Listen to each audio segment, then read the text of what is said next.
I've got a question come in from Desiree from Ballarat. This is about temperature, how temperature affects pretty much what epoxy and how you apply it in different temperatures. Benny, you want to elaborate? Yeah, well, it's one of many sort of environmental conditions and challenges that we face, I suppose, isn't it? You know, doing what we do in summer is a different game in winter. You know, we have to revert to using different products if they behave differently. Yeah, you know? that's the tricky thing about Melbourne in particular. Yeah, like being an epoxy flooring installer in Melbourne, we get both sides of the spectrum. Like sometimes it's 40 degrees and the kits last 2 minutes in a bucket. You know, I guess to make sense of that, the epoxy usually is a thermochemical cure, so it relies on the temperature to actually cure.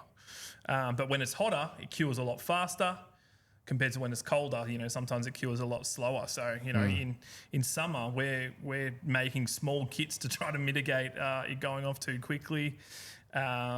We're trying to condition the material before we put it down. Like if that's leave it in a cold space somewhere to try and keep it cold. But I guess on the other end of the spectrum is, you know, in winter, you know, 40 to 4 degrees. Yeah, exactly. Different game. Sub-zero. Yeah. We're regularly having to use accelerators, you know, sort of cold cure hardeners to try to mitigate those issues. So yeah, temperature does play a huge part. I tell you what, Vanders was in a freezer the other week. Yeah, he was doing a sample for a client. Yeah, it was mental. Yeah, minus 18. Yeah, and it worked, didn't it? Yeah, you were putting a sample in for a big client around the corner, and because they didn't have a solution for the, you know, because they wanted to keep the freezer on. Yeah, and they're pretty much running non-stop. So going from a cool area, 5 degrees, into a minus 18. Yeah, 40 degrees, 4 degrees, minus 18. Like it's just a completely different game. And I suppose to add to it as well, you know, it's other considerations. You know, you got humidity to think about.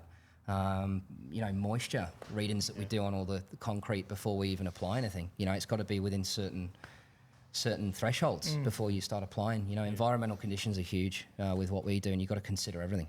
Yeah, we are quite lucky, and a lot of our suppliers do have a lot of solutions for the issues we have. We've got cold cure hardeners and accelerators, catalysts that help the product go off faster in those cold months, and in those summer months, those hot days. Sometimes you've got to get the boys in there a bit earlier in the day before it gets too hot. Or 4 a.m. starts, 5 a.m. starts. Yeah, exactly. And just like you said, mixing up smaller amounts at a time just to ensure they can get it out. We don't have the luxury of the work time in summer, unfortunately.